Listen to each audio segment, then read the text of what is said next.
जी अस्सलाम वालेकुम। ये आपकी 500 वाट PSU है, ये चल रही है। और ये 3rd जनरेशन H61 और साथ में इसके जो है ना 8 GB रैम है।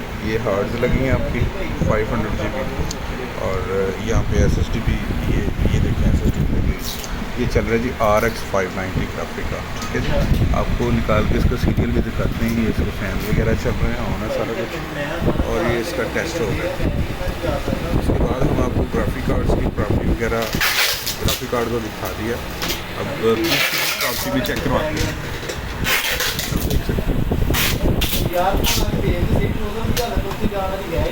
इसका ये मैक्सिमम टेम्परेचर वगैरह आप चेक कर लें क्या है। ठीक है जी। और ये है जी RX 590। और ये इसके अलावा आपकी प्रॉपर्टी यहाँ पे शो हो जाती है, ये आप चेक कर सकते हैं। ये i5 3rd है 35 तक और साथ में 8 GB रैम। ठीक है जी। ये आप हार्ड चेक कर लें। ये 1 to 8 SSD लगी हुई है और साथ में 500 GB का सिस्टम। ठीक है जी। बाकी जो है वो कार्ड निकाल के आपको जो है ना उसका सीरियल भी दिखाते हैं।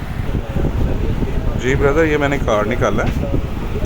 आप इसका ये सीरियल नंबर यहाँ पे जो है ना ये उतरा हुआ है, आप फिर भी चेक कर सकते हैं RX 590।